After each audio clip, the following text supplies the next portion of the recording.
नमस्कार, आप देख रहे हैं जनता टीवी और मैं हूं आपके साथ मनीषा सिंह। प्रदेश भर में आज अंतर्राष्ट्रीय योग दिवस मनाया जा रहा है और अलग अलग जगहों पर कई योग कार्यक्रम आयोजित होते हुए नजर आए, जहां कई मंत्री, सांसद समेत कई लोगों ने योगा कर लोगों को जागरूक किया है।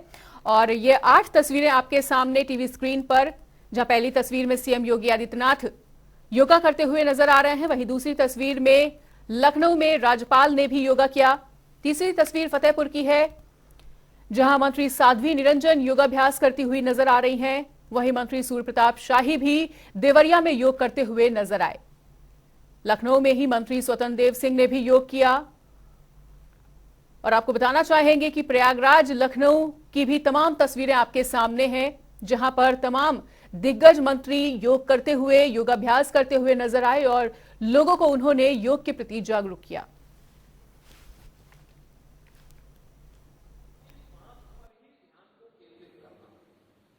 अगर हम उसको प्राणायाम के माध्यम से साध लें तो मन आपका नियंत्रित होता हुआ दिखाई देगा, चलायमान नहीं होगा और स्थिरता नहीं होगी। एक धैर्य, एक स्थिरता आपको जीवन में प्राप्त होगी। और फिर अगर आपने अपने मन को नियंत्रित कर लिया प्राणायाम के माध्यम से या अन्य योगिक क्रियाओं के माध्यम से, तो शेष योग के अन्य उच्चतर सोपान को प्राप्त करने में हमें सफलता प्राप्त हो सकती है, अलग अलग स्तर पर प्राप्त हो सकती है।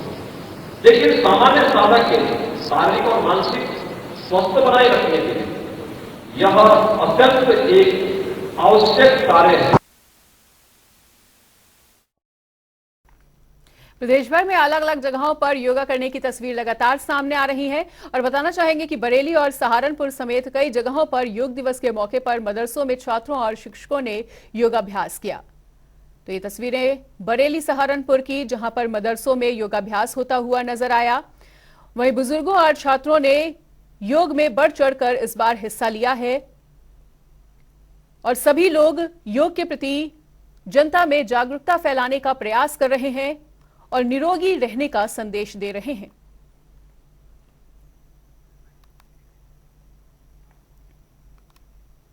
अंतर्राष्ट्रीय योग दिवस पर संयुक्त राष्ट्र मुख्यालय से योग के वैश्विक समारोह का पीएम नरेंद्र मोदी द्वारा नेतृत्व करने पर यूपी के डिप्टी सीएम ब्रजेश पाठक ने कहा है कि मैं प्रधानमंत्री मोदी का आभार व्यक्त करता हूं, क्योंकि उन्होंने योग को पूरी दुनिया में स्थापित करने का काम किया है। आज वो दुनिया के 180 देशों के साथ योगाभ्यास कर भारत की परंपरा को जीवित रखने का काम कर रहे हैं। पूरे प्रदेशवासियों को शुभकामनाएं देता हूं। माननीय प्रधानमंत्री नरेंद्र मोदी जी का हृदय से आभार प्रकट करता हूं कि योग को पूरी दुनिया के पैमाने पर स्थापित करने का काम आदरणीय प्रधानमंत्री जी ने किया है। आज जिस ढंग से पूरी दुनिया देख रही है कि माननीय प्रधानमंत्री जी 180 से अधिक देशों के साथ योगाभ्यास कर रहे हैं, ये भारत की हमारी जो परंपरा है उसको पुनर्जीवित करना, उसको पुनर्स्थापित करना माननीय प्रधानमंत्री जी ने जिस ढंग से किया है, पूरा देश और दुनिया आदरणीय प्रधानमंत्री जी को आज आभार प्रकट कर रहा है। सर, अभी बीते दिनों स्वास्थ्य की कुछ समस्याएं आई थी बलिया। जैसे ही रिपोर्ट अभी आएगी हम देंगे, लेकिन स्थितियां पूरी तरह से नियंत्रण है, सरकार सतर्क है और सभी मरीजों को उच्च कोटि का इलाज मिले, दवाइयां पूरी तरह से सरकारी अस्पतालों में उपलब्ध है और कहीं कोई दिक्कत नहीं। हॉस्पिटल्स और सीनियर अधिकारियों को भी निर्देशित किया गया है हाँ, वहाँ कैंप करने के लिए हमने निदेशक स्तर के 2 अधिकारियों को कहा जो लेवल 5 के हैं और स्थितियां पूरी तरह से नियंत्रण में है, सभी दवाइयां उपलब्ध हैं, चिकित्सक भी पूरे अलर्ट मोड में है। काफी सवाल है, अभी आप मिर्जापुर जा रहे हैं, उसके बाद आपका उन्नाव में भी है और बांदा में भी दौरा लगा हुआ है। एक तरफ भारतीय जनता पार्टी, देखिए हम लोग महाजनसंपर्क अभियान के तहत पूरे प्रदेश में कार्यकर्ताओं को साथ लेकर के जनता के बीच में जा रहे हैं। माननीय प्रधानमंत्री नरेंद्र मोदी जी की 9 वर्ष की उपलब्धियों के साथ देश और दुनिया के पैमाने पर माननीय मोदी जी की लोकप्रियता जो बढ़ी है और भारतीय जनता पार्टी ने अपनी सरकार के कार्यों के जो गरीब कल्याण की योजनाएं धरातल पर उतारनी है उनको जन जन तक पहुंचाने का काम। जनसंपर्क अभियान कितना भारी पड़ेगा ये 23 तारीख? देखिए आप अच्छी तरह जानते हैं कि भारतीय जनता पार्टी आदरणीय प्रधानमंत्री नरेंद्र मोदी जी के रूप में आज दुनिया की सबसे बड़ी पार्टी है और 2024 में जब लोकसभा का चुनाव होगा हम प्रचंड बहुमत के साथ सरकार बनाएंगे और प्रदेश की 80 की 80 सीटें भारतीय जनता पार्टी जीतेगी। आज पूरा देश नवा योग दिवस मना रहा है और देश के सभी नेताओं ने योग किया और योग करने की जनता से अपील भी की। कानपुर में यूपी विधानसभा के अध्यक्ष सतीश महाना ने योग किया और कहा कि सामूहिक योग का मतलब सबको साथ लेकर चलने की एक कोशिश है। योग इस भारत की उत्पत्ति का केंद्र है और आज स्वाभाविक रूप से जिस प्रकार से बढ़ते हुए प्रतिस्पर्धा और इलेक्ट्रॉनिक युग में प्रवेश कर रहे हैं तो योग महत्वपूर्ण हो जाता है। योग शरीर को, मन को और मस्तिष्क को और आत्मा को एक बल प्रदान करता है। और सामूहिक रूप से किया गया योग एक दूसरे को साथ लेकर चलने का, एक दूसरे की शक्ति बढ़ाने का काम करता है। और जब सब एक दूसरे की शक्ति बढ़ाते हैं तो ऊर्जा अपनी भी बढ़ती है, और उस ऊर्जा के माध्यम से हम अपना व्यक्तिगत रूप से अपने आप को कैसे हम अपना डेवलपमेंट कर सकते हैं, उस शक्ति, उस ऊर्जा के माध्यम से अपने परिवार की कैसे सेवा कर सकते हैं, राष्ट्र और समाज की सेवा कैसे कर सकते हैं। ये ऊर्जा का केंद्र, शक्ति का केंद्र है योग। यहाँ पर कानपुर के जिला प्रशासन ने, हमारे जिलाधिकारी ने और उनकी पूरी टीम ने इस प्रकार से व्यवस्था करी गई है, उसकी बहुत मैं प्रशंसा करता हूँ और शुभकामनाएं देता हूँ कि जितने लोग यहाँ पर आज योग के लिए उपस्थित हैं वो स्वस्थ रहें, मस्त रहें और समाज में आगे बढ़ते रहें। यही शुभकामनाएं। अंतर्राष्ट्रीय योग दिवस को लेकर देश भर में आज सामूहिक योग किया गया, तो वहीं बांदा के मंडल कारागार में भी आज कैदियों के साथ कारागार मंत्री धर्मवीर प्रजापति ने योग किया है। योग के साथ साथ कैदियों के साथ संवाद करते हुए उनके अतीत और आने वाले भविष्य में क्या योजना है उसके बारे में जानकारी ली गई और साथ ही कंप्यूटर कक्ष का शुभारंभ भी किया गया है। इसके तहत कैदियों को कौशल विकास से जोड़ा जाएगा और उनको कंप्यूटर का प्रशिक्षण भी दिया जाएगा।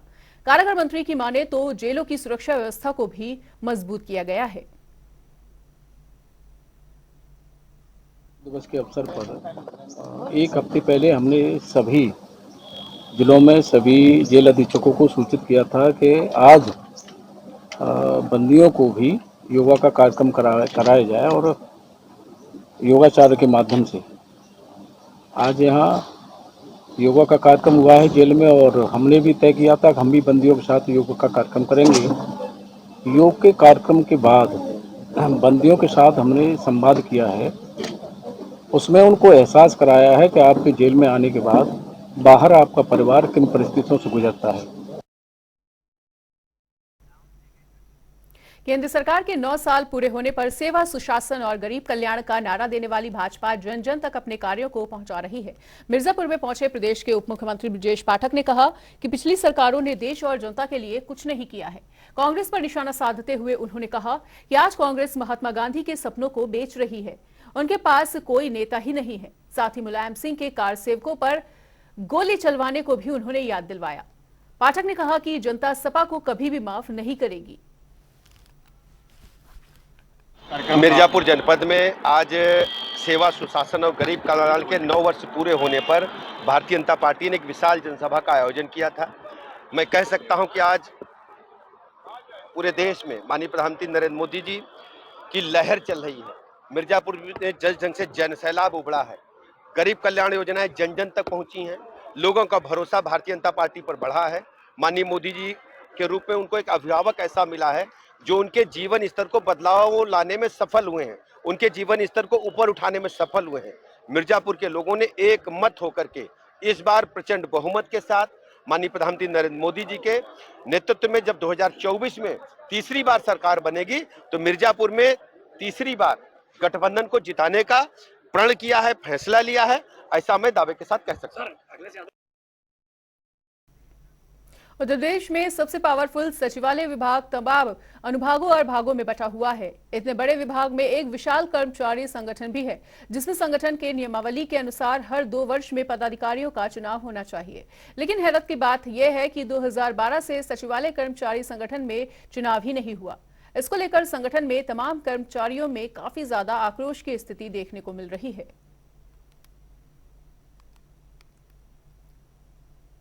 उत्तर प्रदेश सचिवालय कर्मचारी संघ ये वो संघ है जहाँ पे 4000 से ज़्यादा कर्मचारी काम करते हैं और सीधे शासन सत्ता में नीति निर्धारण से लेकर के सारी जिम्मेदारी इनके कंधों पर होती है।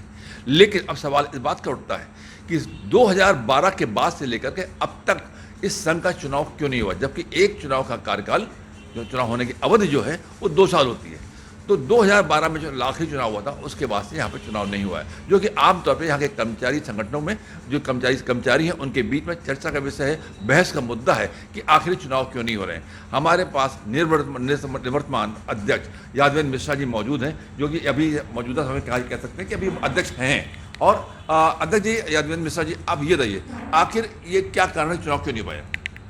देखिए, चुनाव 2008 में मैं पहली बार अध्यक्ष के पद पे चुन के आया, फिर उसके बाद 2012 में चुनाव हुआ, फिर मैं चुन के आया। जब अवधि समाप्त हुई तो कुछ लोगों ने विवाद पैदा कर दिए उन विवादों के समाधान के लिए, और कुछ कर्मचारियों के बहुत ज्वलंत मुद्दे थे जिनका समाधान किया जाना आवश्यक था, और इसकी कोई गारंटी नहीं ली जा सकती थी कि चुनाव आने के बाद जो लोग आएंगे वो उस पर जितना कार्य हो चुका है उससे एक कदम और आगे बढ़ के काम करेंगे। इन सारी चीज़ों को लेकर के चुनाव थोड़े समय तक विलम्ब होता रहा, लेकिन उसके बाद सचिवालय प्रशासन विभाग ने स्वयं अपने हाथ में चुनाव कराने की जिम्मेदारी ले ली, जो कि सचिवालय संघ के संविधान के विपरीत थी। उसमें भी उन्होंने खूब पत्राचार किया, हमने भी उनको यह बताया। आखिरी में जब सचिवालय प्रशासन विभाग ने यहाँ तक वो उतारा है कि उन्होंने अपना निर्वाचन अधिकारी नियुक्त कर दिया, और निर्वाचन अधिकारी नियुक्त करने के बाद भी जब सचिवालय प्रशासन विभाग चुनाव नहीं करा पाया तो उन्होंने फिर सचिवालय संघ को लिख के दिया कि आप इसका चुनाव संपन्न कराएं। जब उन्होंने लिख के दिया कि चुनाव हम यानी सचिवालय संघ इसका चुनाव संपन्न कराए, तो सचिवालय संघ ने पुनः, जो कि पहले बार विधानसभा के प्रमुख सचिव निर्वाचन अधिकारी नियुक्त हो चुके थे हमारे अनुरोध पर, फिर जब सचिवालय प्रशासन विभाग ने अपने हाथ में लिया और फिर हमको लिख के दिया कि नहीं अब आप ही कराइए, तो उसी विशेष सचिव के माध्यम से विधानसभा के जो हैं अब चुनाव की प्रक्रिया प्रारंभ हो चुकी है लगभग, और फाइनल लिस्ट। मैं ये पूछना चाहूँगा कि कितने कर्मचारी ऐसे हैं जो इस चुनाव के कराने के पक्ष में और जो कहते हैं कि जो नहीं कराना चाहते हैं? नहीं, चुनाव तो हम कोई भी विपक्ष में चुनाव जहाँ की बात है तो काहे कोई विपक्ष में रहेगा। मैं हूँ, निर्वाचित लोग हों, वर्तमान हो या जो चुनाव लड़ने वाले लोग हैं, विरोध में कोई नहीं था। ये चाहते थे कि समय से निर्वाचन हो, हम भी चाहते थे कि समय से निर्वाचन हो। अगर सचिवालय प्रशासन विभाग ने विवाद नहीं पैदा कर दिया होता तो निश्चित रूप से ये समय पर निर्वाचन होता, और आज कोई अध्यक्ष निर्वाचित हो सकता है कि चुनाव होता उस समय तो मैं फिर लड़ता और फिर अध्यक्ष बन के आता, लेकिन अगर मैं नहीं होता तो कोई तो दूसरा होता। तो ये है चुनाव प्रक्रिया कि बहुत लंबी चुनाव प्रक्रिया है। जैसे कि लोकतंत्र में सिस्टम है वैसे ही चुनाव प्रक्रिया होती है। मतलब बैलेट पेपर होते हैं, बैलेट पेपर के जरिए चुनाव होता है, और इसमें ऑटोमेटिक ईवीएम मशीन का उपयोग नहीं होता है इनके चुनाव में, और बैलेट पेपर के जरिए होता है। उसको गिनने में समय लगता है, क्योंकि एक पद नहीं है, अध्यक्ष पद है, उपाध्यक्ष पद है, सचिव है 2 प्रकार के, और कोषाध्यक्ष है, संयुक्त सचिव है, और संयुक्त सचिव लगभग 4 है, बाकी सदस्यों के चुनाव होते हैं। तो एक लंबा प्रोसेस है चुनाव का। अब देखते हैं कि चुनाव कब हो पाता है। उधर देवबंद मदरसे के बच्चों के इंग्लिश पढ़ने पर रोक को लेकर अल्पसंख्यक आयोग देवबंद के पदाधिकारी पहुंचे, और आपको बताना चाहेंगे कि देवबंद को अल्पसंख्यक आयोग ने नोटिस जारी किया था। देवबंद के पदाधिकारियों ने कहा कि एक समय में 2 जगह एडमिशन लेने वाले बच्चों के लिए सिर्फ नोटिस जारी किया गया था, और साथ ही उन्होंने बताया कि देवबंद में अंग्रेजी भाषा का ज्ञान भी दिया जाता है। जी, नोटिस आया था माननीय अध्यक्ष साहब की जानिब से, हमने उसका जवाब दाखिल कर दिया। दारुल उलूम देवबंद में हिंदी ज़बान, इंग्लिश ज़बान या किसी और ज़बान पर कोई पाबंदी नहीं लगाई गई। उस ऐलान का मकसद ये था कि दारुल उलूम में दाखिला लेकर और दारुल उलूम में ज़ेर तालीम रहते हुए बाकायदा दूसरी जगह एडमिशन ले, इसकी कानूनन भी इजाज़त नहीं होती।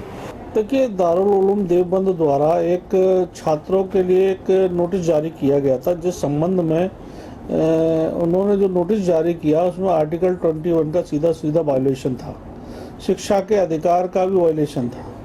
तो इसमें माननीय आयोग बहुत गंभीर था, और आयोग ने इस बात को लेकर बड़ी चिंता व्यक्त की। आज लखनऊ सहित पूरे प्रदेश में राष्ट्रीय लोकदल ने किसानों और प्रदेश की ज्वलंत समस्याओं के समाधान को लेकर जिलाधिकारी के माध्यम से मुख्यमंत्री को ज्ञापन सौंपा, और राजधानी लखनऊ में भी जिलाधिकारी के माध्यम से महानगर अध्यक्ष आशीष तिवारी और जिला अध्यक्ष रफी सिद्दीकी की अध्यक्षता में ज्ञापन सौंपा गया है। महानगर अध्यक्ष लखनऊ आशीष तिवारी ने कहा कि प्रदेश के विभिन्न जिलों में गन्ना मूल्यों के बकाये का भुगतान बेहद जरूरी है।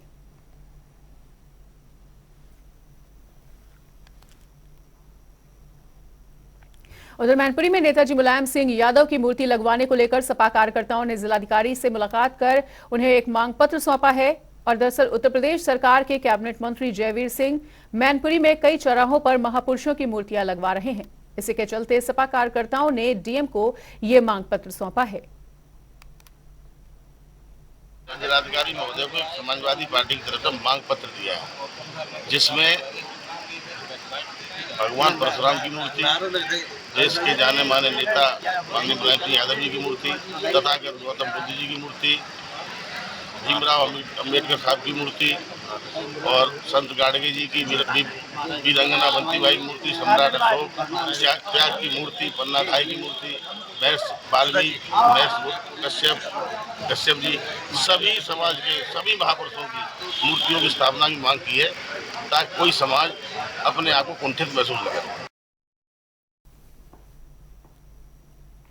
जेल में बंद माफिया अतीक अहमद के दोनों बेटे उमर और अली की ओर से हाईकोर्ट में याचिका दाखिल कर अपनी जान का खतरा बताते हुए जेल में सुरक्षा की मांग की गई है।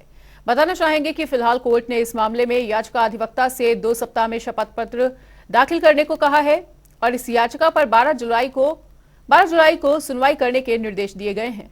यह आदेश जस्टिस राजीव गुप्ता और जस्टिस मंजीव शुक्ला व खंडपीठ ने पारित किया है।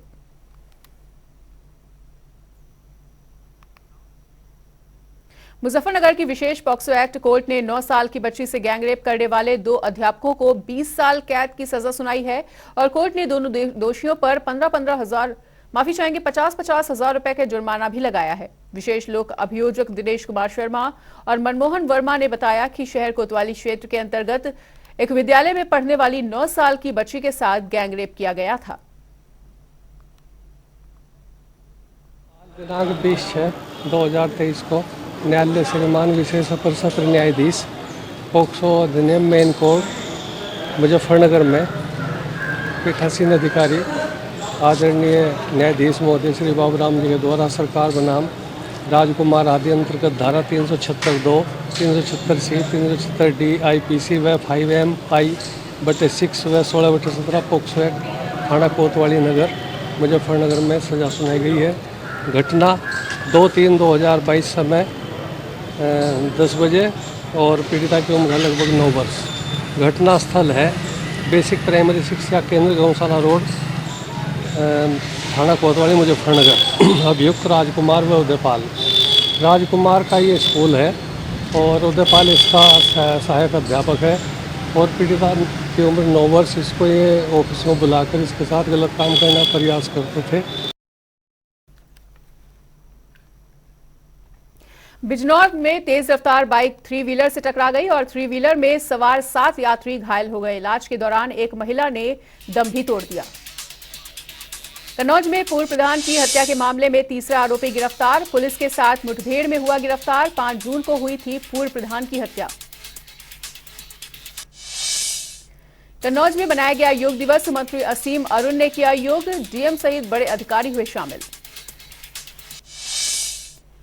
सहारनपुर में मनाया गया योग दिवस। जिला प्रशासन और नगर निगम के अधिकारियों ने लोगों के साथ किया योग। कार्यक्रम के दौरान ड्रोन कैमरे से ली गई तस्वीरें।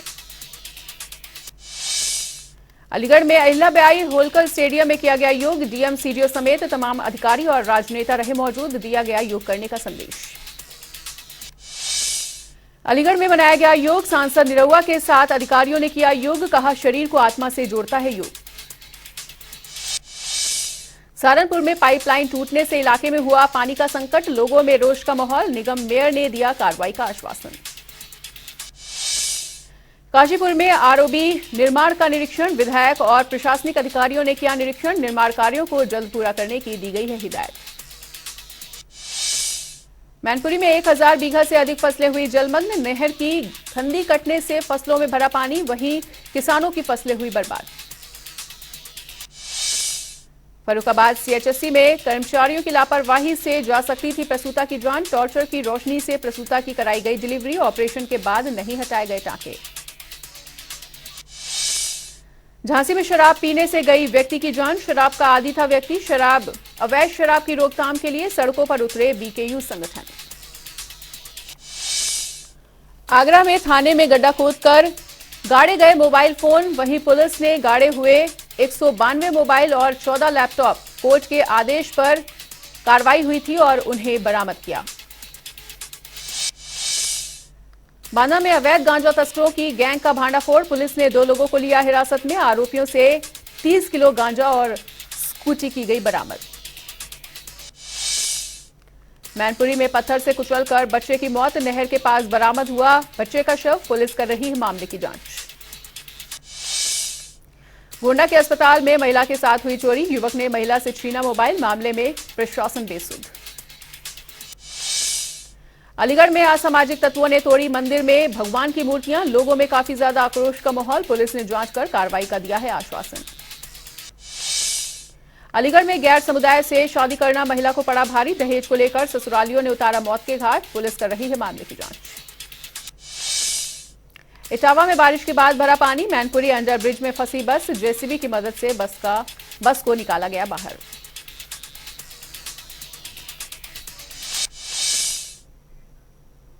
और फिलहाल इस वक्त के बुलेटिन में इतना ही। खबरों का सिलसिला लगातार जारी है, देखते रहिए जनता टीवी।